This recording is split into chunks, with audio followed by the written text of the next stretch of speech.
Ito po yung KTM 790 Adventure na pinapromo ng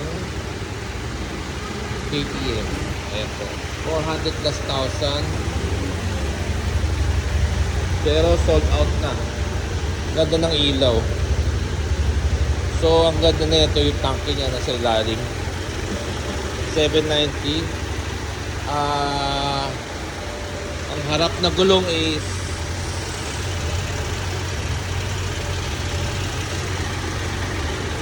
ngayon.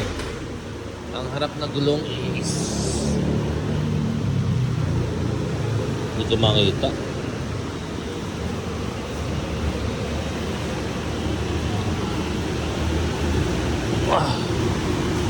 Siguro 21.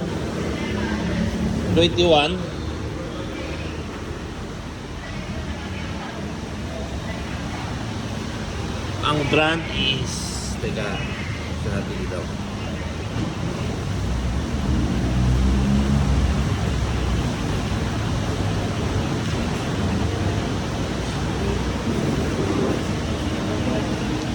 Avon. Yeah, magandang brand ng Avon tires. Apex, WP. Siguro this is locally made. So ito yung fuel, temperature, temperature outside, time, temperature outside, motorcycle engine temperature, fuel, riding mode,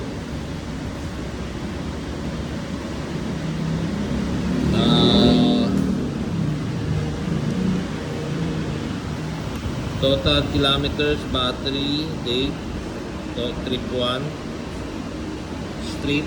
So may mode pa eh.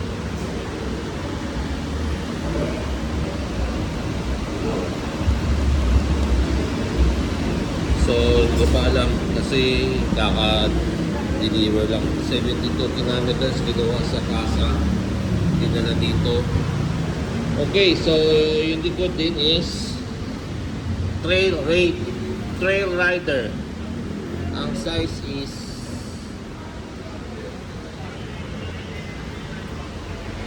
hindi ko rin makita. Okay. So, ang seat height niya napakababa, ang ganda. Tapos ang taba nito. May steering damper na. Ayan. Built-in. Pre!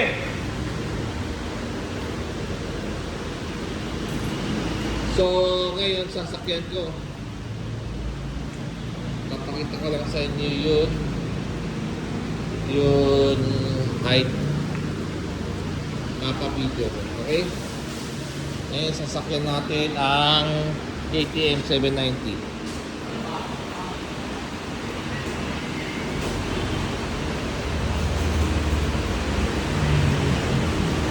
Kung nakikita nyo yung pako, naka-flat footed.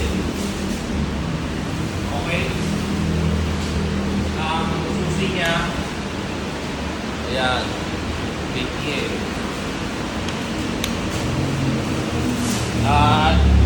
Nakailaw ang mga indicator niya.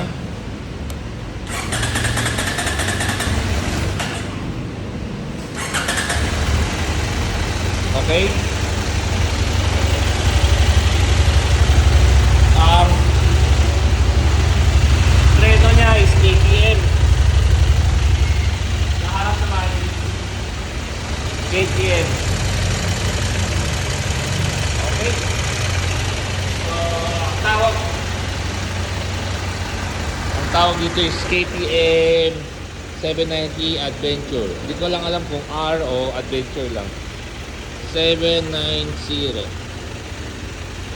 Napakababa siya, napakaganda. Okay. So mamaya i-test natin. Taray.